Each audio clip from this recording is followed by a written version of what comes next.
if you don't take risk, you're not going to make it for yourself. So I think risk reward absolutely goes hand in hand. But property will, as compared to any other asset class, I still feel that it is one of the safest thing that you can do in Australia. Welcome to the Inspired to Thrive podcast. I'm your host, Phoebe Lay, and in each episode, I will be sharing with you insights from either an inspiring person or myself to help you thrive and shine online and in person. We talk about all things marketing, relationships, money, business, growth, mindset, and more. So thanks for tuning in, and I look forward to seeing you inspired to thrive. Hello, everybody, and welcome to the Inspired to Thrive and Shine podcast. Today, I'm joined by Anubhav Agawal, founder of Find My Real Estate. Anu's story began in India, where he bought his first commercial property at just 18 years of age. He later moved to Melbourne to pursue a master's in engineering and went on to spend over a decade in senior IT and consulting roles with global firms. But his real passion was always in real estate. And in 2019, he took the leap to start a business called Find My Real Estate, with a mission to help everyday Australians build wealth and create what he calls early modern retirement, which is the ability to design a life of your choice and with freedom, rather than being tied to your work forever. Anubhav is not just about property though. He is passionate about education, mentorship, and creating real impact in people's lives, which is why we have him on the show today. In this episode, we are going to explore his journey, the challenges of building a national business, insights into the property market, and I'm going to get his advice for anybody who is looking to invest or buy their next real estate. Anubhav, welcome. It's so good to have you on the show. Thank you so much for such a lovely introduction, Phoebe. And it is absolutely a pleasure to be here today, being interviewed by you.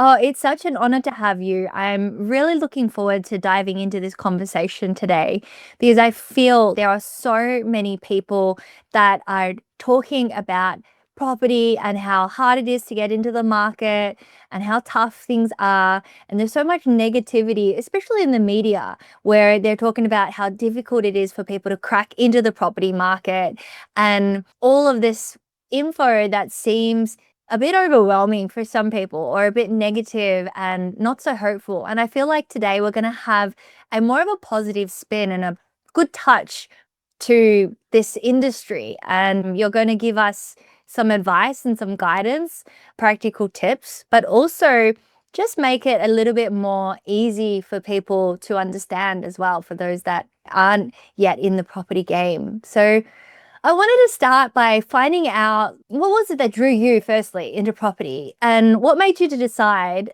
to build a national business called Find My Real Estate? Yes, thank you for the question. So, Phoebe, basically, I hail from a business family and I've seen lots of property in my family whilst I've been growing up. So, they say your education starts the day you're born and your environment that you actually are growing up. So, I found myself to be very lucky in that scenario that I had family who always looked at, wealth, property, and of course, businesses. And that continued to inspire, obviously, to look at the things the right way. And just when I turned 18, I was handed down a property in my family to me, which was a commercial property. And I could see the magic happen from the very first day.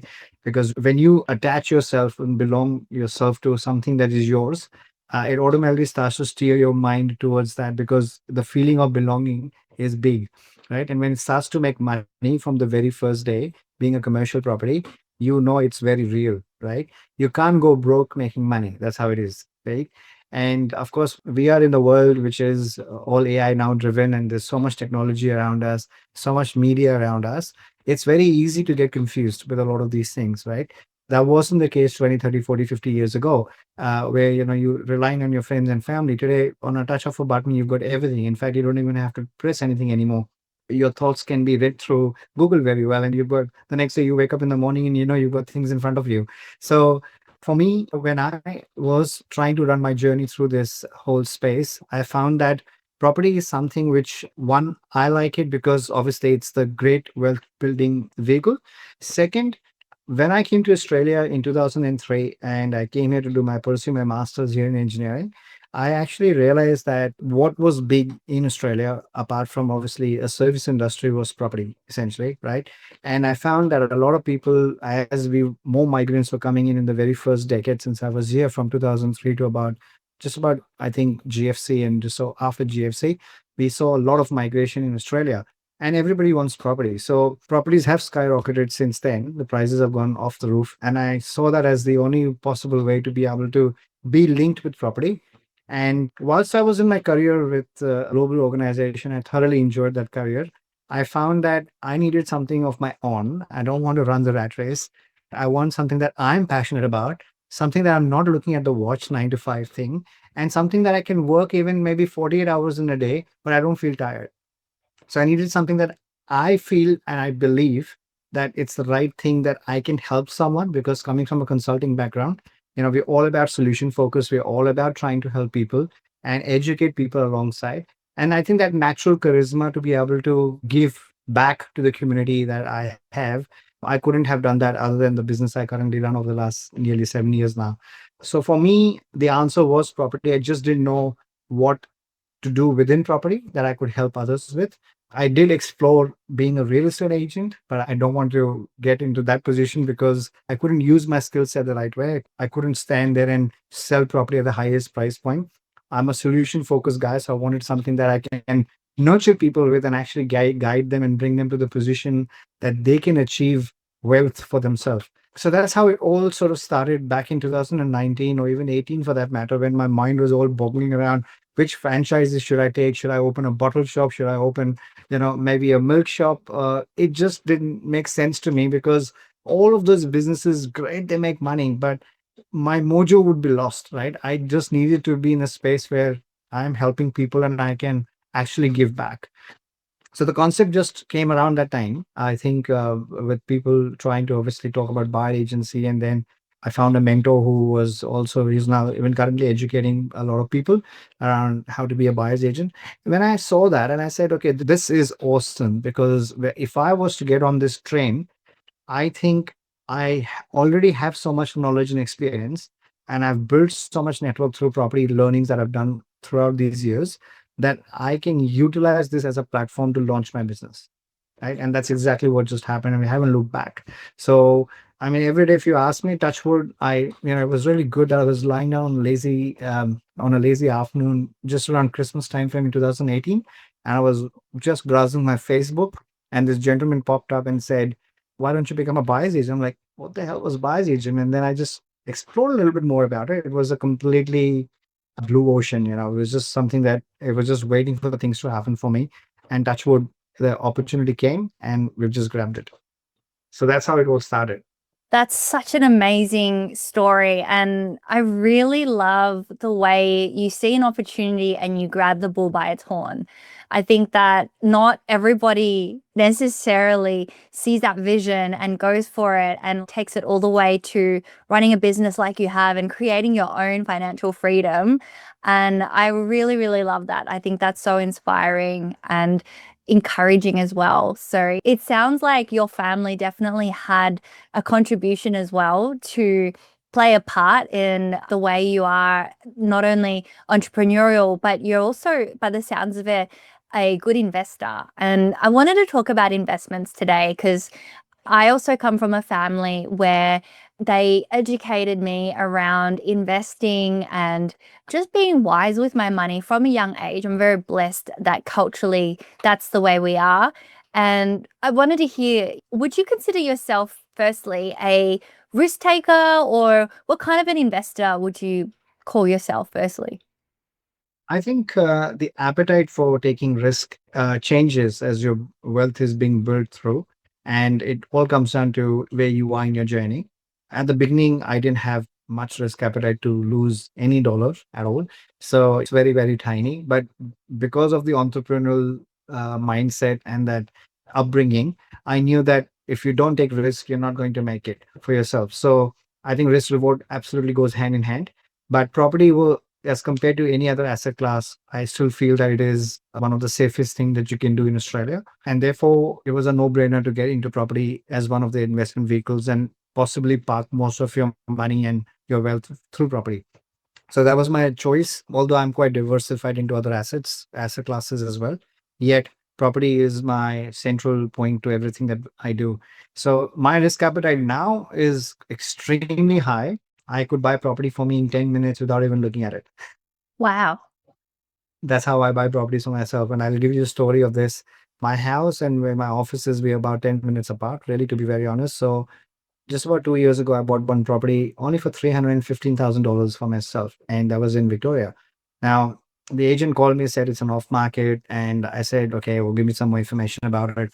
By the time we talked about it, I knew the area really well, so I drove off my driveway and just to come to the office. So from that point till reaching my office garage, I asked her about 10 questions, and then we negotiated the price down to 245. Essentially, what was selling for 315. And pretty much by the time I land in my office, I've already purchased a property for 245 on a 600 plus square meter block, tenanted property. What else would you want? That is so amazing. I love that. I feel like when it comes to property, there's a lot of fear, and people, even when they know all the numbers stack up in their favor, they still don't take action anymore. And a lot of people have now this mindset that, oh, land tax is too much, or we don't know what's going to happen, politics, war, etc. What are your thoughts on that? I think media is one thing and it'll keep playing the way it is. What you have to really understand when it comes to property, really, it's a long term game, right? There'll always be an event which is not in your control throughout this journey.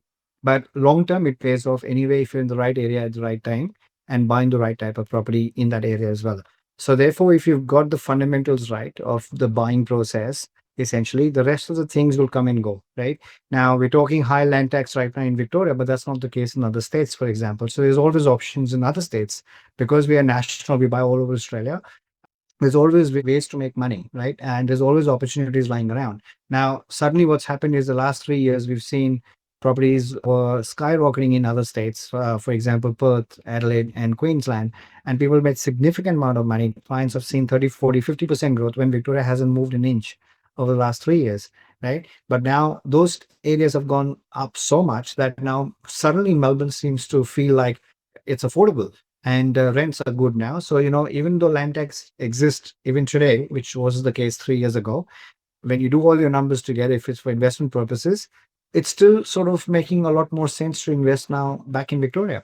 So, to me, it's a point in time. Things change, and there will always be cycles. There will always be surprises. There will always be government intervention into things, but that shouldn't stop someone in taking action because if you did not take action, the cost of not taking action is even more bigger and denting than taking action at a point in time. That is so true. I absolutely agree. And I've heard people say that over the years. It's that opportunity cost that is missed. And Huge. I also believe that if you invest in the wrong type of thing and you don't exit when you should, there is also that lost opportunity cost because you could exit when perhaps at the start of it going downhill rather than waiting and just cut your losses, reinvest in something else, and just watch that make up for the loss for exiting early. 100%. And I've got clear examples of that. When interest rates were going up, now they're starting to come down. But when interest rates were going up only just the last 2 years, many people did not invest because they're controlled by fear and what the market is talking about or what the media is talking about. But those who actually took action and were able to seize the opportunity, they've made most of the money in these 2 years. And that was also true during the COVID time as well, right? We're now at a point where interest rates are coming down, and this is the third rate cut in this year. We've been predicting rate cuts for nearly the last 30 times now. And touch wood, we've come out on the money pretty much. And even this one that I predicted would happen in August, that it actually has happened. What that only means that every time cyclically, if you go and see when interest rates go down, there's more money, there's more borrowing possible. So people will jump in to buy more properties. And astute investors will definitely see this differently and they want to take the action straight away. Right. Whilst others will still be sitting on the fence waiting for the right time. But there is no right time in property. It was 10 years ago, 20 years ago, right? So if you broadly look at it from a holistic view and be guided by the right people who can help you, give you confidence and actually mitigate the risks for you along the way, I think that's what people need nowadays with so much noise all around them. whether it's friends, family, or media, or even for that matter, the social media that we are all surrounded by every single day. 100%. I totally agree. And I want to break that myth. Some people say it's too late. It's too late to enter the market. I'd love to hear, do you think that it's true that it is too late for some people, that maybe the places where people want to live in Melbourne are too expensive? Maybe Queensland has already like peaked so much and Perth is the same. I think it's very relative to personal situation, but I would say it's never too late. And there's always a strategy around what you want to achieve. For example, a lot of people might be sitting with a hugely negatively geared portfolios if it's investment, but then people think, okay, I can't borrow more money and I cannot get to another property because one, it's either become too expensive or I just can't afford it. But, people haven't even explored commercial side of the activities, for example. People haven't explored how I could buy a property for Airbnb that can actually turn around the cash flow for them overnight, right? So there is always opportunities, and people don't look deep dive into their existing portfolio. What else can I achieve from my existing properties, and whether I should even hold them anymore, right? So that's one part. Secondly, for home buyers mainly, again, it's very relative to the incomes. But if you talk to someone in Sydney, for example, and or anywhere in Sydney, you're talking 1.3, 1.4 million minimum, 40, 50, 60 kilometers outside Sydney to buy something, which is a house on a 200 to 50 square meter block, right? And that's 1.3, 1.4 million. Now, if you look at the family income for those people, 60% of disposable income goes into just, paying off the mortgage, essentially, right? So you're living off with the remaining 40%. It's not much, right? And at the end of the year, even though a family would actually earn in a good incomes, when I'm talking about, let's say, IT clients or even for that matter, doctors, and they're earning over 400, 500K as a family income, at the end of the year, they only save $50,000, $60,000 a year because of so much expenses, living costs, the cost of living has gone up. But when they look at Melbourne, for example, for them, buying something $800,000 house on a 600 square meter block in the outskirts of Melbourne is absolutely cheap, right? So it's very relative. Would you buy a 1.3 million or would you buy 800K, right? So if you think of that way, it makes a lot of sense that, okay, relatively, I'm okay to move to another city if I can't afford it, if I really want my house and emotional about it. But then reinvesting is always an option, right? 60, 70% people that I understand, at least from a client group that we understand from New South Wales, most of them are doing reinvesting. They want to build wealth. They don't care where they live, it's their house or not. As long as they're living comfortably, they're okay. The children are going to right schools, good schools. That's what people usually care about, right? But then there are first home buyers who are very, very emotional. I have clients who have waited to buy their home for 3 years, 4 years, and haven't done anything, whilst their friends and family have had this wealth growth for themselves, while doing reinvesting and smartly investing that money, which hasn't happened for them. And then you suddenly feel that you've gone behind in time, right? So if you and the problem is people don't have the right guidance. Who is going to be that person professionally that I can rely on, talk to them openly, and who can guide me to build this wealth the right way? And that's where I think we are coming in to say anyone can buy the property, but then what is right for you at what point in time? Who can actually hold your hand? Everyone needs a mentor. How do you get to that point? How do you build that wealth? How do you which properties to buy, where to buy, when to buy, what strategies to use in short term, long term? If you have answers to all that, then you're a guru already. But if not, and you're struggling with that, with already being time poor, then you need help. It's as simple as that. I think that it's really important to have a plan. I've always looked at, for example, property and gone, that's something that no matter what happens, if I have a year where I have to take time off work, off my business, as long as I've got that secure piece of land or property or rental income, then I can afford to take that time off or travel more or follow my heart and do the things that are right for me. So, yeah, that's kind of how I operate. Exactly. And most people would do it that way because you would see an immediate thing. What am I buying now that can actually help me give me that a bit more comfort around my financial freedom? But there is a long term vision to it. Like whatever money you make today from your business, jobs, whatever people do, that's the first thing people want to replace, right?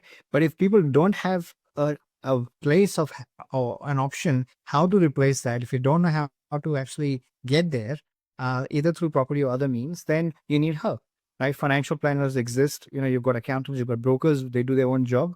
But when it comes to property, you don't have anyone professionally in the market that you can just go simply to and say, hey, you know what, build me a plan that's going to give me that sort of replace my income in 10 years. That doesn't work, right? It doesn't exist. So you need someone expert. And I'm sure if you were to get that expertise alongside, and really someone can dive into your situation and say, Phoebe, you know what, this is how you, based on your risk appetite, this is how you can build your plan around property and get yourself in a position in 10 years time comfortably if you were to do XYZ, for example. And these are different options you might have. I think that that's definitely something that I personally would take up because I hugely believe in mentorship and being guided by people that know what they're doing and being able to be guided by someone that understands your risk tolerance. Me being in my 30s, I do have a higher risk tolerance than, say, my parents. And, that's just natural. For someone that is close to retirement, they're not going to be investing in shares. They're going to be making sure that by the time they retire, they've paid off all their properties and they can just live very comfortably off rental income. Whereas someone in like their 30s, for example, might have a portfolio that's combination of property and shares or something else, or maybe even Bitcoin, who knows. Yeah, I'm definitely one to like dabble into things and give things a try, whether it's property or shares or NFCs. I've dabbled in all of those things. Some of those have come with lessons that some could say were painful. I would just say that they were expensive. I'd love to hear, what are your thoughts on that? When have you made a mistake and what did you learn from that? Yeah, of course. I mean, look, we all have learned the trade, whatever we are into, through obviously making mistakes. And for me, buying a wrong property or buying land and house package style type of property in too much oversupply areas was definitely a wrong decision to make.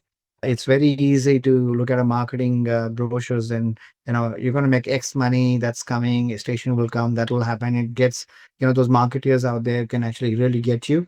All you need to do is pay $1,000 and you can block your land here. And, after 3 years, you start building and blah, blah, blah, blah.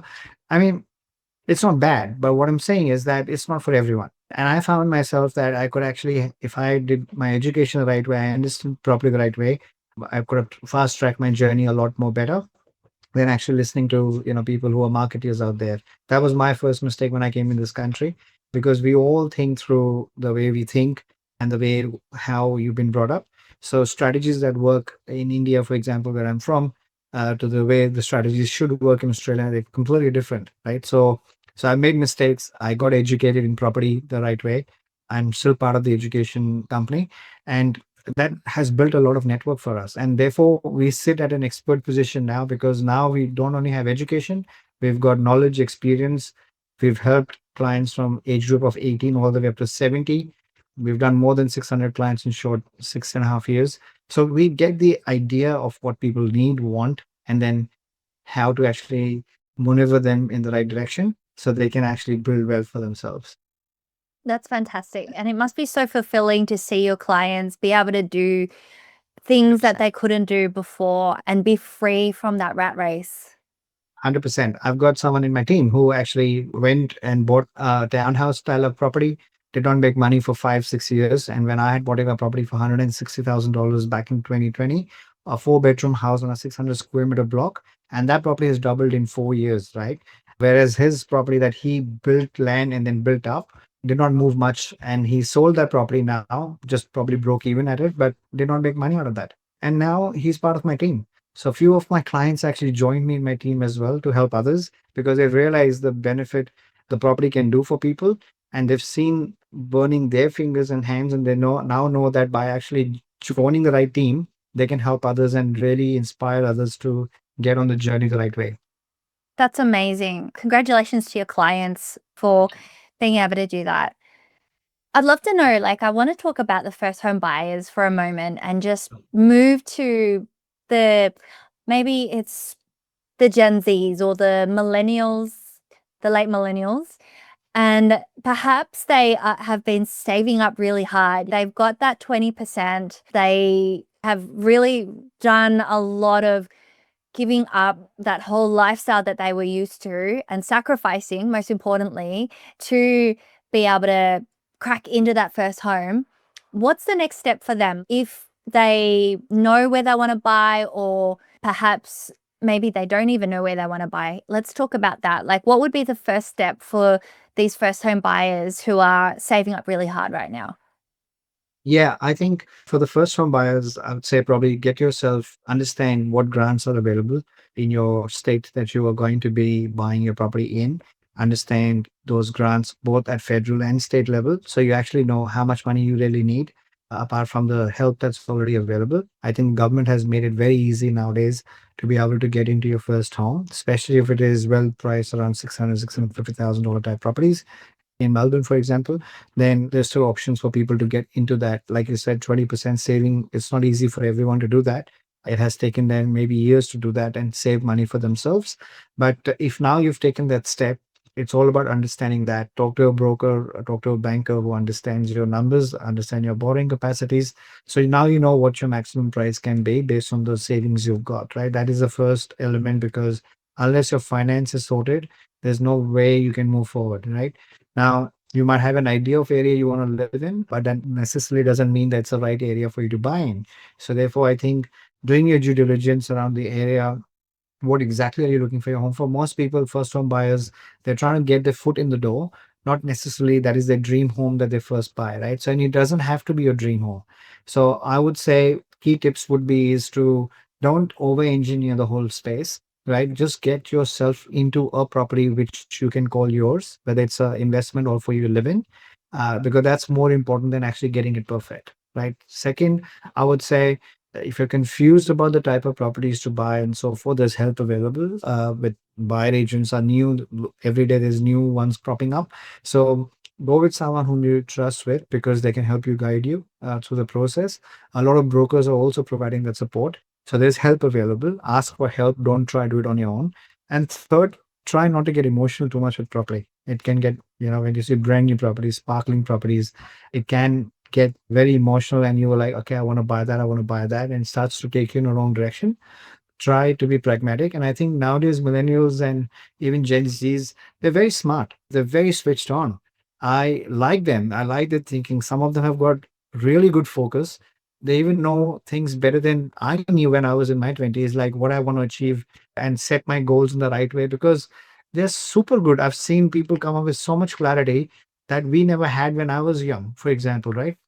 So I think if you have those things, all you need is to get yourself in an environment that is filled with people who have that experience around property and move around in the circles that are actually property related that can not only amplify your situation but can help you guide you support you educate you before you take that step of buying property. But don't wait for too long because I do believe with interest rates coming down now, there's an opportunity in the market and people should be able to look at the right opportunities, assess your risk appetite and your financials, and make the move. Yeah, that's so fantastic. And thank you for breaking that down for us. That was really digestible. And I think that a lot of people that are listening can take heart knowing that, yeah, there are people out there that can help you, that will guide you along the way. And taking that first step is the most important key. It's such a space that has so much unknown, but when you fill those gaps with knowledge, that is going to be what sets you apart from other people that are also looking for property, and it will help so much. I know for me, definitely the more people I talk to that are in property, the more it educates me and it kind of has busted a lot of myths as well. So I think that's really, really key and important. Yeah, one of the key examples I'll give you, we had a client from South Australia and he was just 22 years old. And when he came to understand our services, we asked him his question, what are your goals? And all he said is that by the 30, I want to actually retire. I'm like, what? In 8 years, you want to retire? And he was a nurse. And he said, I mean, he made good coin for his age, but he said I can travel a little bit more. I can increase my income and so forth. I've already bought one property. I've just settled 5 days ago as an investment, but now I want to use the professional services to be able to help me buy other properties and build this portfolio fast. I said, what happened to getting married and all those sort of thing, getting your life partner and so on. I said, oh, that can all wait because I want to first get myself into financial freedom and then we talk about getting married after 30. I'm like, what? This guy's fully switched on. And you can see the clarity is huge out there, right? And so switched on in the actions that the property has just settled. And in 5 days, you're talking to a buyer's agent, buying another property. And that savings that people have been doing and taking years to build that, they're putting to use in the right place at the right time and making things work, right? All you need is someone who can just make it happen faster for you. Yeah, it sounds like momentum definitely builds once you have tapped into your first property because obviously there's equity as well, right? So as your Yes. investment is growing, that's more opportunity for you to invest in your next property. And that's a Correct. really great opportunity to jump into. Not I'm guessing I don't know much about property in other countries, but I'm guessing that that is an advantage that people can grab hold of and really leverage that so that they can spend their time doing things that they are passionate about. Yes. The confidence just shoots up, once you start to hold some investments or some properties to your name. And buying it in the right entity is also important. It doesn't have to be the name, but just that ownership definitely gives you a lot more confidence to take higher risks and then position yourself very well and early on to be able to get into that wealth building and build that generational wealth for your family. Yeah, I love that. That's amazing. Before we wrap up, I wanted to find out what trends are you seeing right now, apart from, we've already talked about interest rates, but is there anything else that buyers, investors, or even first home property purchasers should pay attention to at the moment? Yeah, I think the market's a little bit convoluted right now, and you have to be very, if it's for investment, you need to make sure that you're choosing the areas the right way. Just because your friend bought something 6 months ago in that area and you're doing that now by yourself doesn't mean that area is so good enough to buy because markets have moved quite significantly over the last 3 years.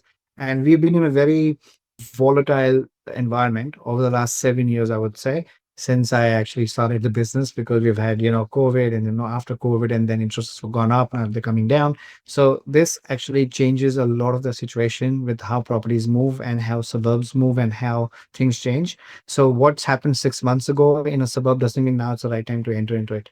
So do your research. That's really important because that's always going to keep changing and moving.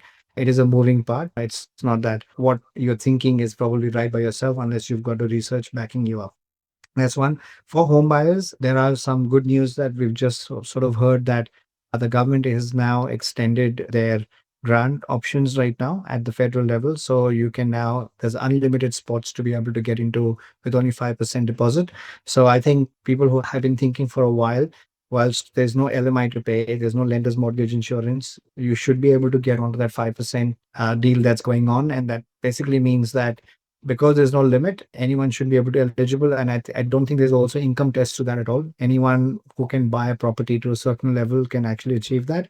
And even the thresholds for property prices have shifted and have gone far better now to qualify for that type of grant. So I think you don't need 20% anymore. It's actually even with 5% and government guarantees, you are able to secure a home as well. So look around, search around, and there's plenty of things happening. It is in the best interest of the government and people to be able to have more homes. We have more demand than supply in the right areas. But if you look hard, you should be able to find right opportunities for yourself. Wow, that must be a huge saving. For anyone that's listening, lender's mortgage insurance is the insurance that the buyer actually needs to pay to protect the borrower if they are lending you more than 20%, I believe. Hopefully that explained that right. So you're saying that now LMI, lender's mortgage insurance, isn't necessary for buyers to take out if it's under 20%. Yeah, so from 1st of October 25, the scheme was already existing, but there was limits to how many spots can be offered. But that now limit has been removed. So there's no place limit. So all Australian first home buyers who have saved 5% deposit can apply. there's no income cap. So essentially, first home buyers with higher incomes can also get that scheme. And even the property price caps have changed as well. So just to give you an idea, like, I mean, if you're talking, say, New South Wales, capital city, the current cap was 900K. Now that's gone to 1.5 million. So you should still be able to get into a property for 1.5 million with only 5%, for example, right? Victoria Capital was $800,000, but that's now changed to $950,000. So that's gone up. Queensland was 700, and now that's gone up to $1 million, for example. So forth. So every state they have changed the property price caps effective from 1st of October 2025, which means that you don't have to cringe in with a lower property price if it's not the right area for you. They have governments have acknowledged that the prices have gone up quite significantly in the last 3 years. And this change is quite welcome because people who have the 5% to buy up to $1 million properties can now do so, which was not possible earlier in many states. That is fantastic news. And thank you so much for sharing that with us. That update is great news. So, 1st of October. So, that's definitely something I guess a lot of people are looking forward to with that scheme.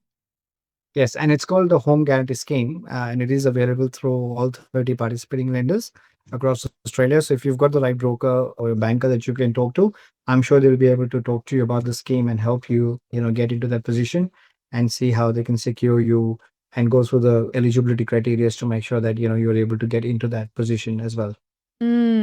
Wonderful.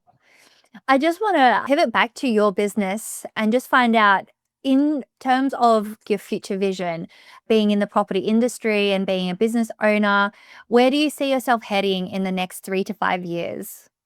Wow, that's a great question. Look, I'm quite visionary when it comes to businesses and investments.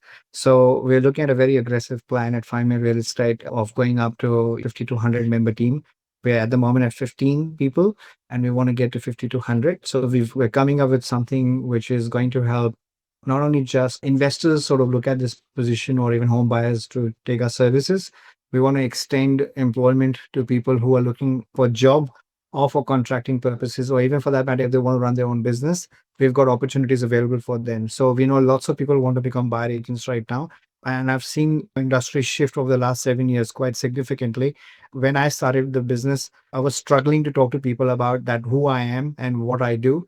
No one would even pay you $10,000 upon in time to even get a buyer's agent. Like, who is a buyer's agent? We don't need a buyer agent. We do it ourselves. To now, conversations are around, why should we pay you and not another three buyer agents that I spoke to earlier? So this trend shift actually tells me that the industry is moving the right direction. We need right type of buyer agents in the market, the right qualified people with right experience. And unfortunately, many of them are not operating the right way. The professionalism is not there. People don't know the legalities around it.